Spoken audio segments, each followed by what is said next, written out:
at Yums just saying, okay, I'll play what I know. We'll see, honestly, right now, because Yums, he can still pick up the Ruby. It is still very, very good against Navi, but it can be banned out instantly, right? Ruby right now can be banned out. Actually, no, Yums is on the Estes, I know, but No, I mean, but the Ruby pick can come through. Does Moon play Estes? Because again, if you're down like this, maybe a surprise shuffle again on hero picks might be the key. Honestly, Moon can, just because he is one of the more versatile heroes from the side of TODAK. Well, aside from Chico, because there's no beating this guy in terms of hero pool. But Moon has been really switching it up between the tank plays, the very, very heavy artillery style kind of heroes. Plays a Cho in mid too. He plays a Cho in mid as well. But right now, for this kind of lineup, we have to look at the damage coming in from TODAK. They have pretty good damage. Do they want to build a little bit more sustain over here? The Ruby is a very good pick. However, I feel like for the side of TODAK, will protect you. will it be Your good team enough? is banning. TODAK banning away the Lolita once again, the Selena Lolita, and they might end up going for the same ban again. The Grok is still up for grabs for Navi, but let's see what they want to ban through. Now Clint banned out. Do we want to go for another Brody? Yeah. Okay, so in this kind of situation, for the side of Navi, it's pretty obvious for the side of TODAK, they do not have a gold laner. And as of right now, we've seen the Beatrix, we've seen the Brody. Both these heroes can do well in this kind of composition. So I really feel like it's one of the situations where Navi, they're just going to ask Lil, it's like, okay, which lineup do you not really want to face against? I feel like Lil, personally, he doesn't care whether he's going up against the Beatrix or the Brody. But I would say in terms of brokenness, maybe Beatrix, but comfort, Brody. Your team Yep, there is you go. banning. Brody ban coming in for Navi. That's going to round up their bans. Now TODAK with the same thing. It looks like Navi, they're targeting the gold lane. TODAK, do they want to target towards Sawo once more? The Grok ban didn't really pay off in the end. Navi were still able to get the lead. Matilda's still out there. Just saying, Matilda's still on the board. Bro, I feel like if they were going to ban out the Grot, maybe not the best kind of situation, because their draft would not really be punished too heavily by the Grot, especially if the Grot tries to get a little bit too overzealous and this Roger finds a situation where he can get the reverse kill. It might be favorable for them. So maybe target the jungler instead. Maybe a Yi Shin ban, maybe I don't know, like a Balman ban or something. A Yi Shin ban would be great because as soon as it throws over to phase 2, Navi can pick up the Yi Shin and just have free reign over the map. You'll have Defender again buying time with the Uranus, and basically via the Farsa and the Popolong Kupa, Navi just owns everything. So we'll see Nathan ban instead from Navi. Let's see if they pick up on the Yi Shin. That's a good option. Legit good read. now that the side of TODAK has this Roger, has the Esmeralda, I feel like the Ruby pickup right now is going to be great for Navi. Picking up the Ruby is going to be amazing. Again, Roger and Estes will be nullified completely in these team fights, plus get that damage-dealing jungler, which I personally believe the best option right now, yes, it is the Yi Shin. And for the side of Navi, they're going to pick, again, a lot of very good compositions, because right now for the side of Navi, the unique thing that they have is this is basically the first game and second game combined, except now with the Florin, something unique only to her. When she pops that ultimate, when she heals someone, you can't apply the anti-healing on Uranus. How are you going to kill this guy? Yep, he's all the more chunky. And again, this is kind of solves a problem with Nagib, where sometimes he gets caught out. Even if he does reposition with the Wings by Wings after the Feathered Airstrike, he can maybe time out and wait for the cooldown, go again. So this is a good call by Navi. Man, Navi have just been on point in the drafts every single time. Against Malvinas, adapted so fast, and now against TODAK, basically threatening a 3-0, but TODAK will end their drafts up with the Kagura and the Beatrix here. All of these heroes coming up together and actually forming a very solid team as well. They have good range, they have good early game, good late game, they can scale, they can skirmish, they can look for objectives, but let's see how Navi rounds it off. Great burst. I love the pickup on the Beatrix and the Kagura. That was the one thing I was going to say what's missing from this lineup. They have sustainability, they have engage, just no burst. Great last two picks. But I feel like they have a pretty good draft. But as of right now, again, Navi is looking super strong. Who's the jungler? 2-0 on the board. Yeah, who's the jungler? We talked about Yi Shin. Should be Yi Shin. It's not a bad pick right now. If it's not Yi Shin, if they want to go for something more safe, Oh, I wouldn't say Great Day is safe, but I wouldn't say safe, but they're that going is a for the lot early. of range. That is a lot of range as well, right? So technically it is safer because Yi Shin, he needs to be able to proc the passive. So yeah, basically kind of you're forced to make a lot of bad positioning plays when the Yi Sun-shin. On the Granger, though, you can just play with the range. Mobuzane did it earlier in this tournament. Sunset Lover did it too. Sunset Lover did it too, and now he's trying to capitalize on the fact once more. Looks like from side of NAVI, they're not letting TODAK win any kind of early trades, early engagements. We have to see between both these teams. This is game number 3.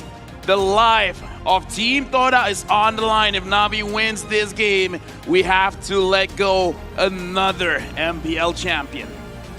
Well, let's see. From the draft itself, honestly, I have to say that I really like NAVI. I'm not gonna lie. With the range that they have, they can basically just poke them to death at this point, right? It's gonna be really hard for the Roger to get in as well with the Florin basically just babysitting every single member with the healing, with the sustain that they have, and that wave control. Look at this. NAVI earlier on winning in on the trades. I think this is exactly the kind of change TODAK needed to put into their draft, their mindset, and their gameplay, because now Yums allows a little bit more overextension. Maybe this is the fix that they needed.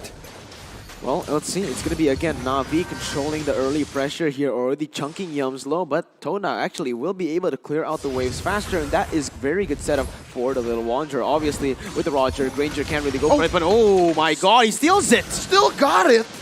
This is just pure comfort without for retreat. NAVI. Yeah, no, he just hit him with the Rondo. And right now from side of NAVI again, they're having a pretty hefty lead. Now Formaze, maybe he's in a little bit of trouble here. Defender putting a few stacks of that Ionic Edge on. And interestingly enough, Defender's having an okay time against the Esmeralda. Having a good time, I would say, because he's going to keep healing up. While the Esmeralda, she has to wait while she's having the shield to slowly build up her HP again. And for now, again, you see the difference between a marksman jungler and a non-marksman jungler. Chico guys just much faster on the clear. Much faster, but also not just because... Yeah, okay, Roger is much faster, yes. But also Sunset Lover, he actually took a very weird path going up top, maybe looking for a cheese gang onto the Esmeralda, who wants to go aggressive in the early stages. But this is also really good for Sunset Lover because he's passing bottom. Speaking of cheese gangs, Lil already used up his flicker as Yums does the same, reciprocating it. There's a Death Sonata from Sunset Lover. Salvo flickers in, trying to find the CC. Chico guys jumps on the Sunset Lover. First blood drawn by the TODAK squad. They get a double on him. First blood brought to you by Razor. Chico guys, wow, it's his turn on the Roger now. Oh my god. They're not done. Lil, come here. A delayed triple. Triple kill for TODAK, and just like that, this is what we mentioned, the Roger. That is why it's so comfortable when TODAK doesn't respect the opponents, just plays all the way. That's a turret taken in the 2nd minute of the game. Oh, and right now Moon trying to go for the 1v2, but looks like, is he gonna go down? Two guys, he's going for the kill, and he's a little bit too late there. How did that happen? 2 minutes? They pressured too much down bottom. Lil, I'd love to see him recover from that. We know Lil can recover from situations like this, but not a 2-minute turret take down bottom after a triple. That's ridiculous. I hope, like, if this is a situation where TODAK is angry, keep being angry. I'm kind of okay with this. I like this kind of aggression. I just hope that they can maintain it. Yeah, absolutely, man. But the thing is, NAVI, they have so much disengage right now. Maybe not enough, though. Moon goes in. Formaze with the jump in. They're just drawing a line so that Chico guys can get this first turtle of the game. It's so weird. I'm saying that first turtle 3 minutes after a triple.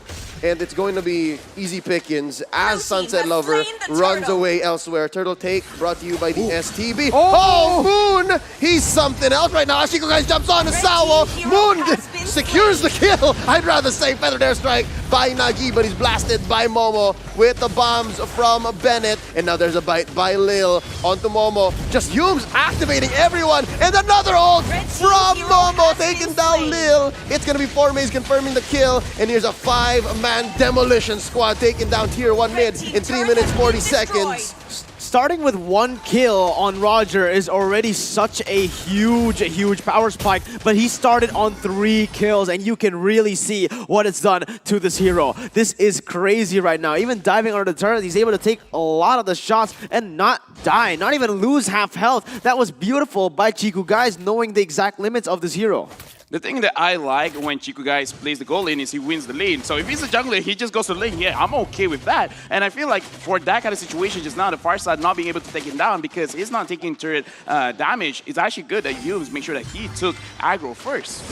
And it's now Navi answering back with a 4-man rotation of their own, forcing out the cancel on the strike. Oh, he dodges the flame shot, close one. Nagib uses his flicker. Sawo as well. There's the passion by Momo, and they'll just continue. It's a death ball, it's a siege ball. They're not giving any quarter to Navi, but look at the back line. Formays jumping onto them in the front line. It's Defender using his flicker already. Navi's in trouble, and TODAK is just calculated, aggressive, and relentless. Amazing plays from TODAK. They know that they can't force this. I mean, they know that Navi can't force to defend it. So instantly with the better siege, I could say right now, with the zoning, with the healing, with the damage coming in as well from TODAK, they will be able to take turrets down relatively easy. So look at them roaming around the map, grouping up as 5. Navi, this is one thing that they need to stop doing. They need to stop grouping. Look for trades on the board. Oh, look at this. Formays gonna get caught by 3 members from the back line. Though, check it out. Momo throws some bombs up. Taken down. Lil Sunset Lover gonna go as well. Moon with the yin yang overturn. Sawa not gonna save them. This is ridiculous. 1 for 2 just like that. 4,000 gold lead in the 5th minute of the game. TODAK are looking to make it a 5,000 gold lead. But look at the setup right now. Sure, TODAK are getting kills on the board, but as of right now, not as Vincere, they're still able to actually control the pressure. I can't remember how many days straight that we've been casting, but this is the Moon that I want to see. This is the Moon that is showing up. He's been setting up a lot of kills with that Yin Yang overturn, getting at least 2 members from the side of Navi. This is, I would say, part of the reason because how TODAK can really move this fast, just because how he set up, especially in those mid lane trades. Now, honestly, like looking at this, 5,000 gold lead with the items already built. It's going to be Momo with the Blade of Despair and number 1. Look at Chiku. Windtalker already built here in the 6th minute, coming into his next item. Oh my god! Nothing. What? Navi cannot find the window. They stick together, they get taxed.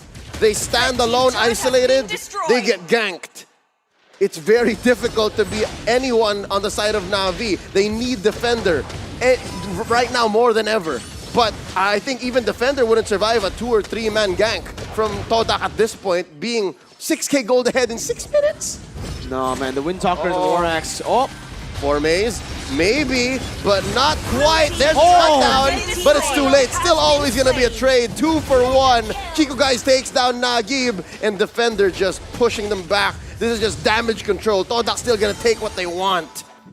Absolutely, but one thing I do want to talk about is the Windtalker and the War Axe, alright? When you have that on a Garager, you just become unstoppable. Maybe even diving onto this might not be a bad idea. Sunset Lover doing some damage, but look at that! Look what I'm trying to say! Sunset Lover with 1 like and bounce, almost getting 1 tap, man.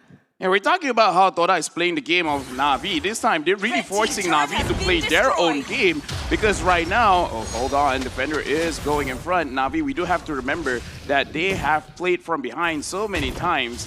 And right now, 7,000 gold lead. They do have the far side. They can survive these kind of engages just because the far side can clear up the lanes very, very quickly. But if Chiku keeps playing like this, maybe the far side has to reconsider her own positioning. Mind you, yes, Navi has been playing from behind quite a bit in the run of M3. But whenever they did, they would have a lineup that has a little more, how do I say, complexity. This lineup right here is just pure damage. There's very little CC, very little they can do in terms of a catch. It's so hard to set up death bushes with this kind of lineup. I think Navi really has to reconsider their approach this time around, especially against TODAK, who's 8k ahead.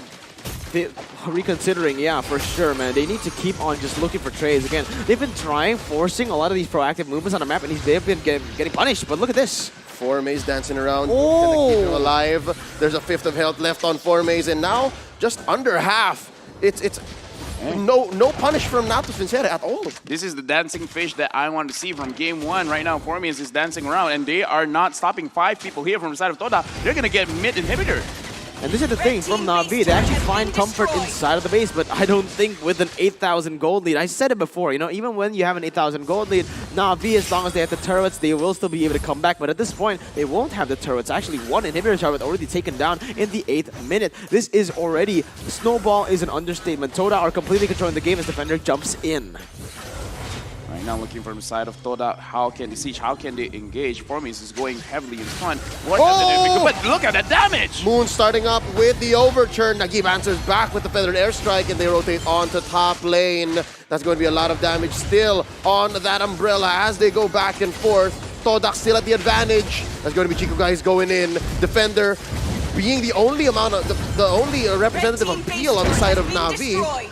They let go, and just like that, they take that inhibitor. There's nothing that Navi can do here but just try to stay alive. Absolutely nothing. The only high ground that they have right now is coming from the feather airstrike. Sure, Granger can clear, and so as well as the Popo and Koopa, but it's not really good clear. Just one by one, you're getting the minions down one by one. That's not what you need. You need to be able to burst all these minions down before it comes close. And at this point, man, Navi, they need to get a desperate fight on, because if not, it's just going to be Toda controlling the game and ending maybe, possibly in the 11th minute. Yeah, and the thing that I like about Toda, how they controlled the siege just now, was actually them taking turns of aggroing the turret. First, it was Momo, make sure that she hits first, and then the target focusing her, she went back, Chico guys comes in, turret aims for Chico comes out, and then he aims on someone else. That is a very good juggle in terms of damage. Right now, Lord was taken so easily. You could have held your breath, and TODAK would have taken Lord. Just blink, and it's gone. That's so fast. I love how TODAK has just not taken their foot off the gas this whole game. 10 minutes, 30 seconds in. Now slowly approaching the 10K gold mark. Lead over Natos Vincere. Look at this, Formis. They're setting it up. Look at Moon, look at Moon! Oh, that's going to be the Yin Yang overturn setup already, plus the passion from Momo down bottom. Yoom's chasing away Sawa. Who's the better healer? Now Chico is gonna jump on the 3. Down goes Lil. Defender could not stand. Nagib pulls the feather airstrike as he panics away. Chico guys shredding them. Sunset Lover gonna die in his own base. It's a double kill for the werewolf. Sawa, the only one standing as TODAK waits for the Lord and this huge wave in mid. They're gonna take game number 3 in quick fashion. Malaysia still in this. This is what you want from TODAK. Just go in aggressive.